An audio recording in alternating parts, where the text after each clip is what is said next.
Budget আলোচনা করতে গিয়ে প্রথমে আমি স্মরণ করছি 18 বছরের নির্যাতন, নিপীড়ন, অত্যাচার, গুম, খুন, শেষ পর্যন্ত আমাদের জামাত ইসলামীর শীর্ষ নেতাদেরকে বিচারিক হত্যাকাণ্ডের মাধ্যমে আমাদের ফাঁসির কাস্টে আমাদের 5 জন নেতাকে হত্যা করা হয়েছে।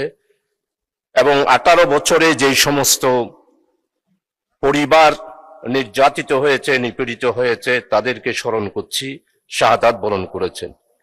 পরিশেষে 36শে জুলাই যারা রক্ত দিয়েছে, আন্দোলন করেছে, শাহাদাত বরণ করেছে, তাদেরকে শ্রদ্ধা ভরে স্মরণ করছি। মানে স্পিকার, এই পার্লামেন্টটা হচ্ছে নির্যাতিত, নিপীড়িত, অসহায় মানুষের আহাজারির, মজলুমের আহাচারির সর্বশেষ 12 ফেব্রুয়ারিতে যে নির্বাচনের মাধ্যমে পার্লামেন্ট গঠন হয়েছে, এই পার্লামেন্ট হচ্ছে 18 কোটি মানুষের সেই আশা আকাঙ্ক্ষার একটি পার্লামেন্ট। এই পার্লামেন্ট বিগত 54 বছর যে পার্লামেন্ট হয়েছে সেই পার্লামেন্টের মতো নয়। এই পার্লামেন্ট থেকে, এই পার্লামেন্টের কাছে বাংলাদেশের 18 কোটি মানুষ বিশাল প্রত্যাশা এবং বিশাল আশা নিয়েই এই পার্লামেন্ট গঠিত হয়েছে। এবং এই পার্লামেন্টে গঠিত হওয়ার পর আমরা কি দেখলাম মাননীয় স্পিকার? নির্বাচনের আগেই আমরা একটা স্লোগান দিতাম, সেই স্লোগান হচ্ছে চলো একসাথে গড়ি বাংলাদেশ। আজকে সেটার রেজাল্ট মাননীয় প্রধানমন্ত্রী বিদেশ সফর করে আসার পর আমাদের অপোজিশন লিডার, মানবিক নেতা ডক্টর শফিকুর রহমান চলো একসাথে গড়ি বাংলাদেশ, সেটার আজকে প্রমাণ উনি আজকে এই পার্লামেন্টে দিয়েছেন।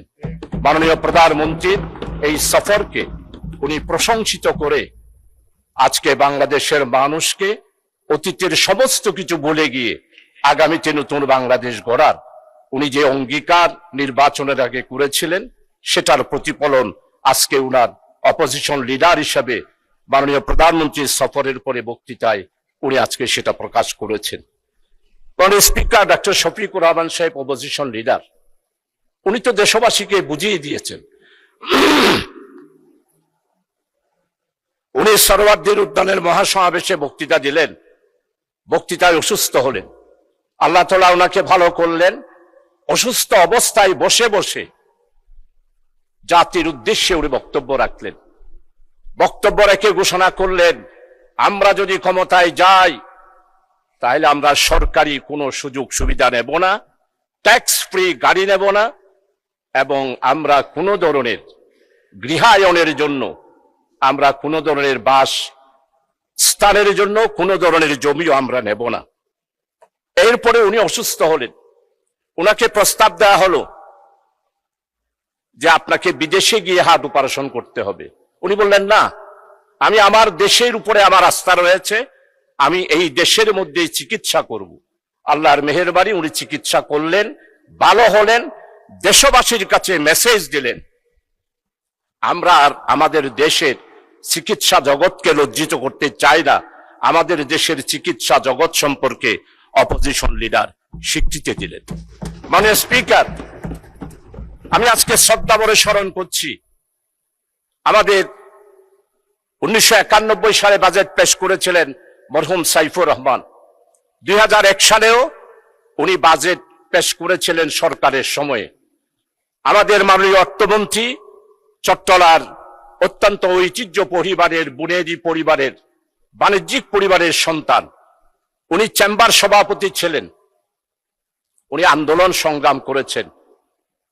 আমাদের স্টক এক্সচেঞ্জের চট্টগ্রামের উনি চেয়ারম্যান হিসেবে দায়িত্ব পালন করেছিলেন।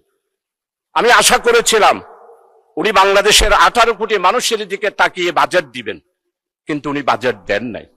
সেটার প্রমাণ বাজেট উত্তর উনি সাংবাদিক সম্মেলন করেছেন। সাংবাদিক সম্মেলন উনি কি বললেন? অর্থমন্ত্রী বললেন যে আমার এই বাজেট ব্যবসার পরিবেশকে সহজ করার জন্য বাজেট দিয়েছি। ব্যবসায়ীদের কি বাংলাদেশ? না, বাংলাদেশ 18 কোটি মানুষের বাংলাদেশ। কৃষক, শ্রমিক, মেহনতি মানুষ সর্বস্তরের বাংলাদেশ। আপনি ব্যবসায়িক পরিবার, তাই ব্যবসায়ীদের জন্য বাজেট দিয়েছেন, বাংলার মানুষের জন্য বাজেট দেন নাই।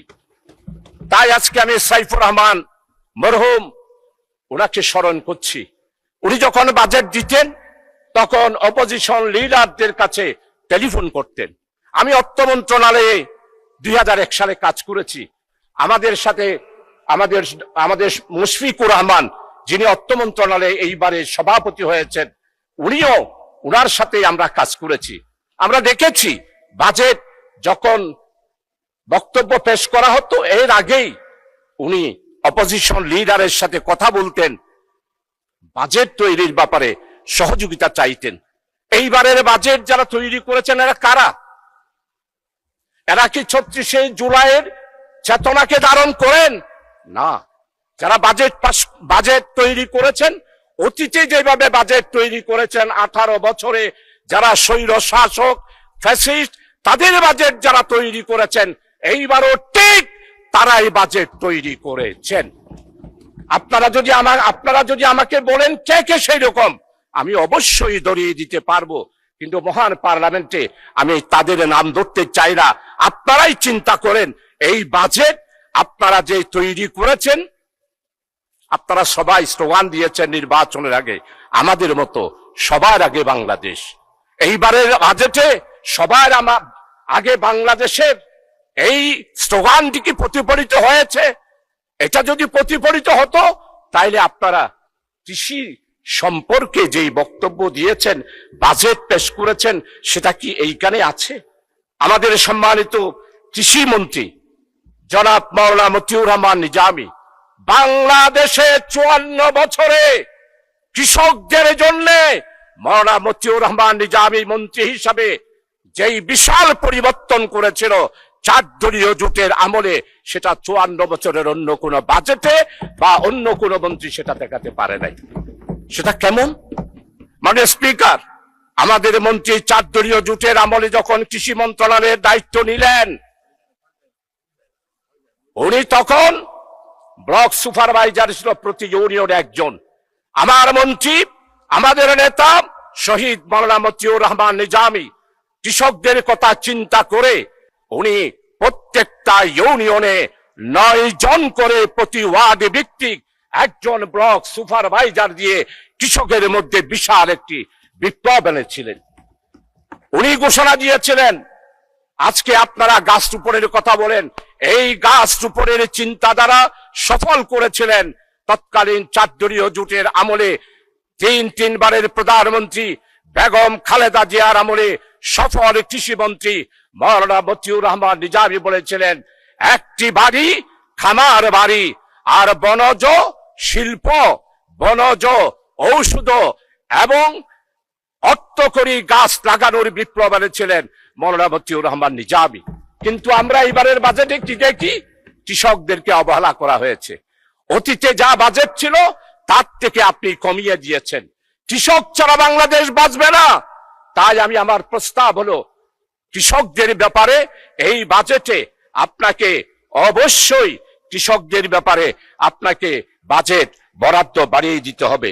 মানে স্পিকার, আমি গ্যাস ও কৃষি, গ্যাস ও খনিজ, বিদ্যুৎ, জনপ্রশাসন, প্রবাসী কল্যাণ, বন্দর, স্বরাষ্ট্র ও পুলিশ, বন এবং পরিবেশ আর শিল্প, এই কয়েকটা মন্ত্রণালয়ের উপরে আমি আজকে উল্লেখ করতে চাই।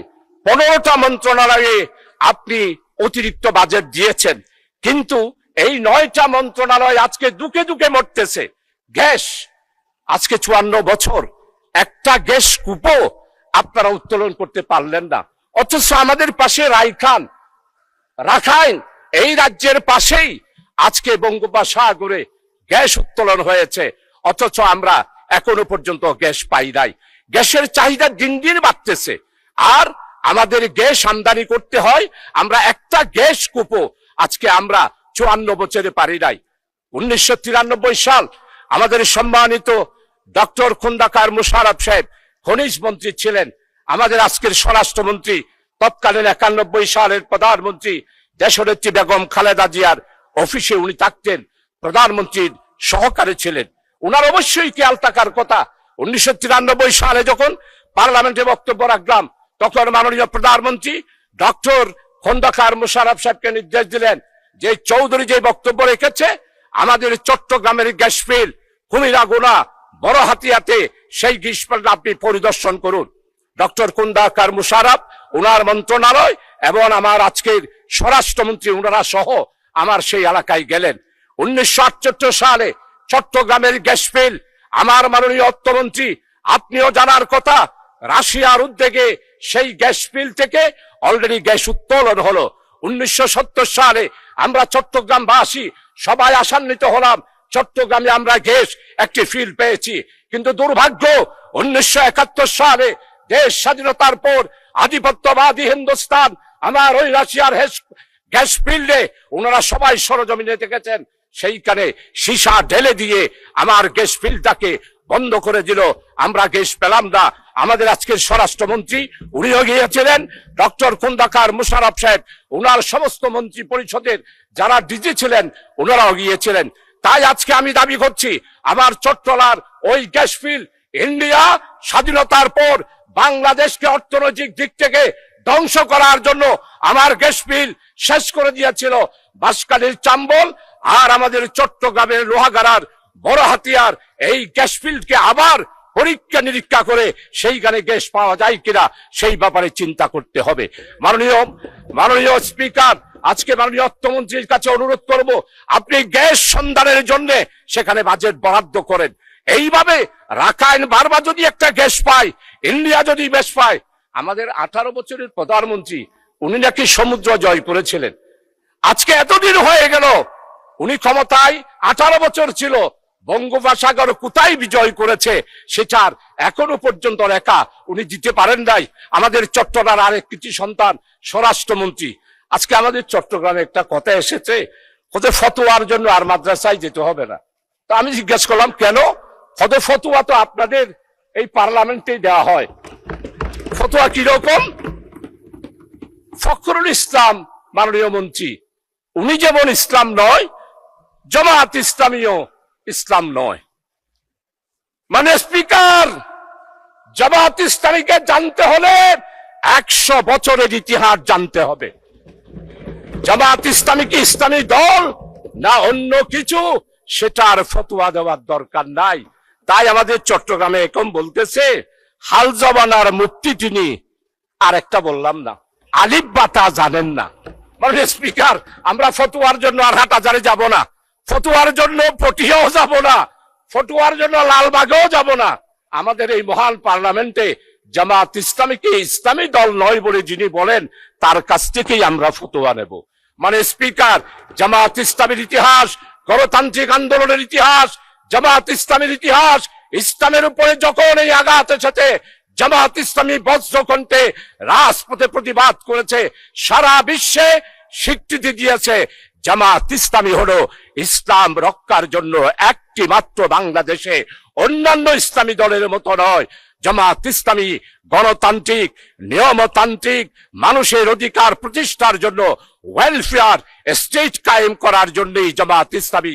তাই নির্বাচনের আগে আমাদের বক্তব্য ছিল ন্যায়, ইনসাফ, বৈষম্যহীন, কল্যাণময় একটি রাষ্ট্র আমরা কায়েম করতে চাই। মাননীয় স্পিকার, স্পিকার, আজকে বিদ্যুতের অবস্থা কোথায়? ক্যাপাসিটি চার্জ, আপনারা ক্ষমতায় আসলেন 4 মাস, এখনো পর্যন্ত ক্যাপাসিটি চার্জ আপনাদেরকে দিতে হচ্ছে। এই ক্যাপাসিটি চার্জ দুর্নীতির একটি বিশাল আড্ডা। এই ক্যাপাসিটি চার্জ কোথায় যায়? ইন্ডিয়ার বিদ্যুৎ যাদের সাথে চুক্তি করেছিল। স্পিকার, আমাদের মাননীয় অর্থমন্ত্রী উনি আর আমরা একসাথেই হলমার্কের বিরুদ্ধে বক্তব্য রেখেছি। ক্যাপাসিটি চার্জ বিদ্যুতের এই ব্যাপারে আমরা বক্তব্য রেখেছি, কিন্তু আজকে 4 মাস হয়ে গেল, এখনো আমাদেরকে ক্যাপাসিটি চার্জ অর্থাৎ বিদ্যুৎ না পেলেও যাদের সাথে চুক্তি হয়েছে তাদেরকে টাকা দিতে হবে। কত টাকা দিতে হয় সেটা সাংবাদিক সম্মেলনে মাননীয় অর্থমন্ত্রী আপনি নিজেই সেটা উল্লেখ করেছেন। তাই আমার দাবি, এই ক্যাপাসিটি চার্জ বন্ধ করে দিয়ে আমাদেরকে নতুন ভাবে বিদ্যুৎ, আমি প্রশংসা করি আপনারা আজকে বিদ্যুতের ব্যাপারে আপনারা একটা নতুন পদক্ষেপ নিয়েছেন, অবশ্যই সেটা সফল হোক, সেটাই কামনা করি মাননীয় স্পিকার। এরপরে মাননীয় স্পিকার, জনপ্রশাসন কি হচ্ছে? জনপ্রশাসনে 18 বছরে যারা প্রশাসন চালিয়েছেন, যারা সুবিধা পেয়েছেন, পদায়ন পেয়েছেন, ভালো ভালো পোস্ট পেয়েছেন, তাদেরকে কাকেও সরালেন না, সবাইকে আপনারা বহাল তরবিয়তে রেখে দিলেন। আর এখন আপনারা কি করছেন? জনপ্রশাসনে 18 বছরে যারা নির্যাতিত, যারা পদায়ন হয় নাই, যারা প্রমোশন পায় নাই, তাদেরকে আস্তে আস্তে করে সবাইকে সচিব পদ, জয়েন্ট সেক্রেটারি পদ, এডিশনাল সেক্রেটারি পদ থেকে আস্তে আস্তে তাদেরকে আপনারা বিদায় করে দিচ্ছেন। তাই বলতে চাই, এই বাজেট যদি 36 জুলাইয়ের চেতনার লোকদেরকে দিয়ে করাতেন, তাহলে সেই বাজেট হতো বাংলাদেশের 18 কোটি মানুষের আশা আকাঙ্ক্ষার। কিন্তু এখন আশা আকাঙ্ক্ষার হয় নাই মাননীয় স্পিকার। এই বাজেট হয়েছে গণতান্ত্রিক বাজেট। 1972 সালের বাজেট, 1973 সালের বাজেট দিয়েছিল, সবাই প্রশংসা করেছিল, কিন্তু বাজেট দেওয়ার পর আমরা দেখলাম সেরু মিয়া, অর্থমন্ত্রী ছিল তাজউদ্দিন, আর বাণিজ্য মন্ত্রী ছিল সেরু মিয়া, আমাদের সতর্কঘাটের শফি সওদাগর। অর্থাৎ ব্ল্যাকে যা মাল আসবে, যদি তাজউদ্দিন সাহেব পারমিশন দিয়ে দিয়েছিলেন, সেরু মিয়ার নাম বললেই সব পরিষ্কার কালোবাজার। তাই আমরা দেখতে পেলাম 74-এর দুর্ভিক্ষ, তাই দেখতে পেলাম মরিচের দাম 150 টাকা, যেটা বিগত 18 বছরে এসা আলমের মাসুদ, আপনারা তার কথা বলেন, বাংলাদেশকে ধ্বংস করে দিয়েছে। এসা আলমের মাসুদের বিচার আপনারা করতে পারেন নাই। আমার ইসলামী ব্যাংকের 85,000 কোটি টাকা লুট করে নিয়ে গিয়েছে মাননীয় প্রধানমন্ত্রী আর তার বোন শেখ রেহেনা। 2,63 বিলিয়ন ডলার বিদেশে পাচার করেছে, সেগুলোর কথা বাজেট বক্তৃতায় মাননীয় অর্থমন্ত্রী আপনি উল্লেখ করেন নাই। আপনি আজকে বাংলাদেশে দুর্নীতি কিভাবে দমন করবেন সেটার কথা বলেন নাই। কোথেকে করবেন? 4 মাসে এখনো পর্যন্ত দুর্নীতি দমন কমিশন আপনারা প্রতিষ্ঠা করতে পারলেন না, বরং দুর্নীতিতে যে বাজেট ছিল এখনো সেটা আপনারা কমিয়ে দিয়েছেন।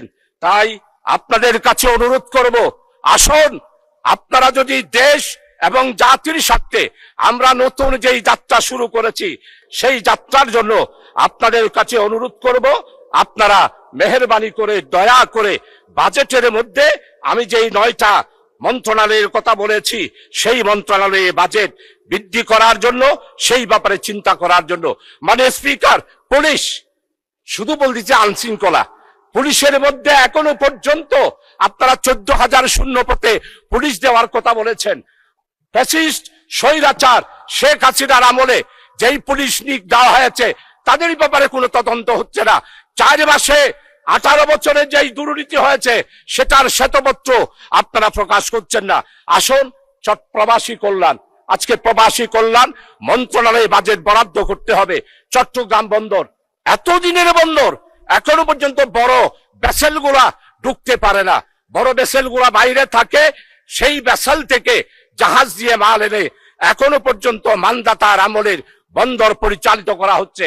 তাই আমার স্পষ্ট কথা মাননীয় অর্থমন্ত্রী, আমাদের চট্টগ্রাম বন্দরকে আধুনিকায়ন করতে হবে, সিঙ্গাপুরের আদলে করতে হবে। আমাদের চট্টগ্রামকে আমাদের সাবেক 3 বারের প্রধানমন্ত্রী বেগম খালেদা জিয়া চট্টগ্রামকে বাণিজ্যিক রাজধানী ঘোষণা করেছিল। বাণিজ্যিক রাজধানী করার জন্য যা করা দরকার, সময় যেহেতু নাই, আমার কাছে স্পষ্ট প্রস্তাব আছে, সেগুলো আপনার কাছে আমি দিতে পারবো। এরপরে কর সংশোধন করার জন্য জাতীয় রাজস্ব বোর্ড যেই সংস্কার পরামর্শ কমিটি আন্টোরিয়াম গভর্নমেন্টের আমলে দিয়েছে, মাননীয় অর্থমন্ত্রীর কাছে আমি সেটা পেশ করব। আপনি সেই অনুসারে আমাদের জাতীয় রাজস্ব বোর্ডকে সাজানোর চেষ্টা করবেন। আমার